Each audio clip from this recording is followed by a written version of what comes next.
After years of neglect, Google finally gave Wear OS a boost last year, and that arrived with the help of Samsung and the Galaxy Watch 4. Finally, we had good hardware, which gave this platform a chance to thrive, which is only getting better day by day. How can you follow up the watch that tripled platform sales in just 1 year? Well, with the Galaxy Watch 5. Samsung answers that question with some relatively minor improvements. So, this is our full review of the standard 44mm Galaxy Watch 5.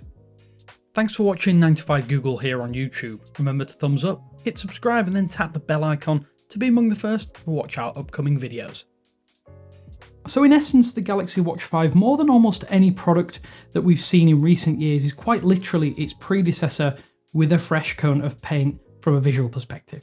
The Galaxy Watch 4 and the Watch 5 are visually identical, at least at a glance, from the side rails to the buttons. The only key change is that now there are some new colour options, some of which look really nice in person, so if you do have the opportunity, do go check them out rather than relying on online renders.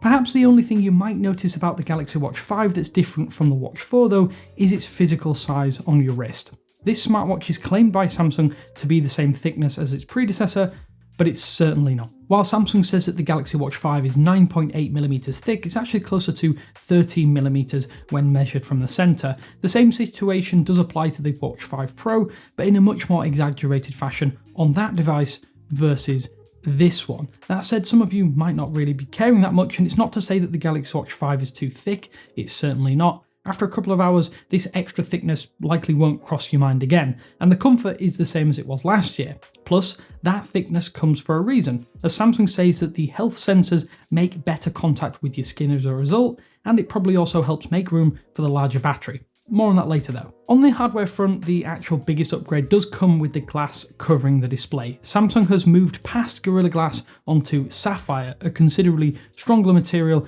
that should ensure that the watch remains basically scratch-free over its lifespan. With no raised lip to cover the display, and how common it is to accidentally bump or smash your watch into something you're walking past, or even when you put your hand in your pocket, this is great to see, and if it all goes well, it's something you won't actually technically notice. It feels just like typical glass displays too. It has the same coating that picks up fingerprints constantly, something that we'd love to see Samsung address in future models, and the same basic feeling under your finger when you're sliding around and interacting with it. You're probably wondering how's the durability though? Well, it's hard to judge after only a couple of weeks. Between the 3 review units in our team though, not a single scratch has been spotted on the display so far, and that's not the result of being particularly careful on anyone's part either. Samsung claims that this is going to be more protective, and at least as far as we're concerned at this point in time, that seems to be the case. In terms of the software, Samsung's take on Wear OS continues to be the only one that customers out there, like you and me, can easily access, as the only other smartwatch currently running that particular version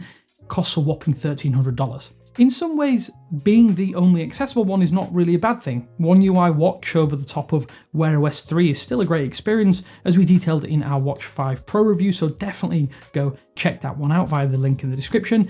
You're probably wondering what's new here. Well, there are a bunch of accessibility improvements which are great to see, such as dual SIM connections, QWERTY support for the stock Samsung keyboard, and new functionality for watch faces.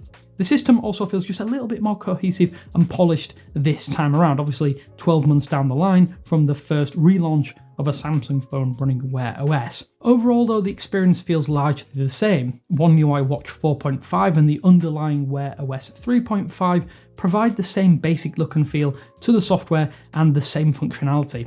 Samsung also has added a handful of new watch faces to the Galaxy Watch 5, as I just mentioned, and Samsung's collection has always felt a little bit in some ways rather bland to our eyes, but the Watch 5 does include a handful of new options that stand out a little bit more. That said, you can always install extra watch faces out there if you're not a big fan of the stock selection. Annoyingly though, the Galaxy Watch 5 is still very much a Samsung first smartwatch.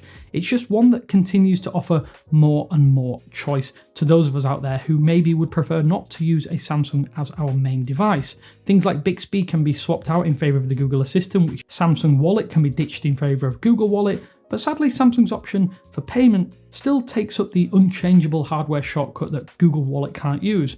Sadly as well, there are still some health tracking features that can't be used unless you do have a Samsung phone, like the ECG and blood pressure tracking, and that is going to be a frustration or a source of frustration for people out there who don't want to up sticks and leave their current phone for a Samsung device. Unlike other Wear OS 3 watches, which only makes up one at this point in time, there's no faster pairing on the wider Android ecosystem, only on Samsung devices, and it still has some headache-inducing Galaxy wearable setup process on the phone that you're probably already using. You shouldn't need to download 2 to 4 different apps just to get your smartwatch up and running, and it's annoying, it's messy, and it's just not a pleasant experience when setting up a new device. Thankfully, it only happens a handful of times during the watch's lifespan, or at least hopefully if you're not having to change your phone all too often. Software gripes aside, it runs just as you would expect, running the Samsung Exynos W920 processor, 1.5GB of RAM, and then you've got 16GB of onboard storage. At no point did the watch feel slow or sluggish. It's a slick and smooth experience that has only improved as Samsung has tuned the hardware to the software on this watch. It's also worth noting that Samsung has boosted the Watch 5 battery to around 10% in size, which results in a precious few extra hours of everyday endurance. Battery life, in short, is good.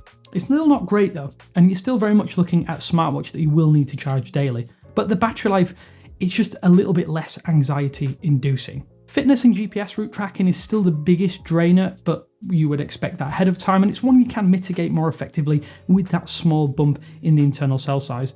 Almost no matter your usage, daily charging will likely become part of your experience when using the Watch 5, as it was with the Watch 4.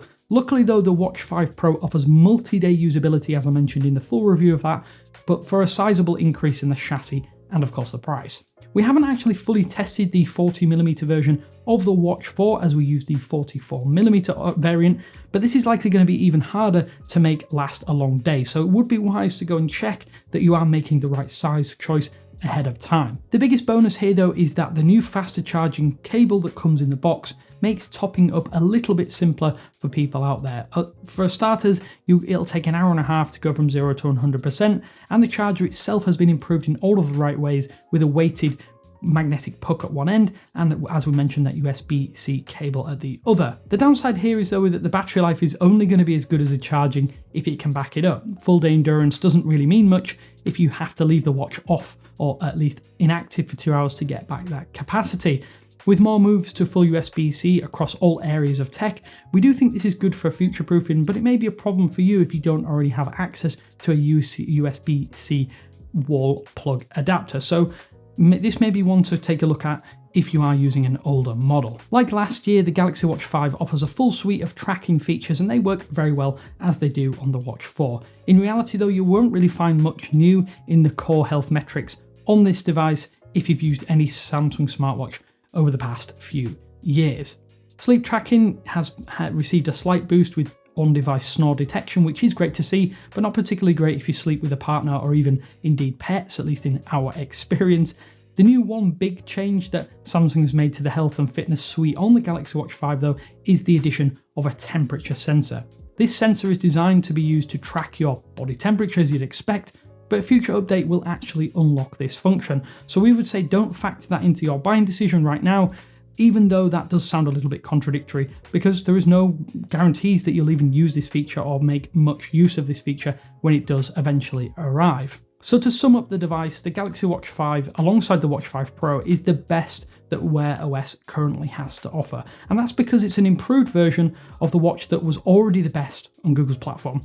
You've got improved battery life, increased durability, a slight improvement to the health sensors, and a newer software version. How could it not be better? At least for the foreseeable future, there's no other smartwatch that you should buy if you have an Android phone, be that Samsung or otherwise, especially with its extraordinarily reasonable $279 starting price. Samsung's trading credits only sweeten that deal further too. Realistically, the only people who shouldn't be considering the Galaxy Watch 5 are those that already own a Galaxy Watch 4 or Watch 4 Classic.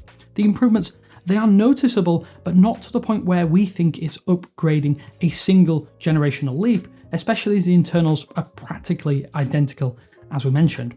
Overall though, I really want to know which you think you will choose if you are thinking of getting the Watch 5 or the Watch 5 Pro. Be sure to let me know down in the comment sections below. Hopefully though, this overview and review has given you some food for thought, but as always, I want to say thanks for watching, and this is DayMovie95 Google, and I will speak to you later.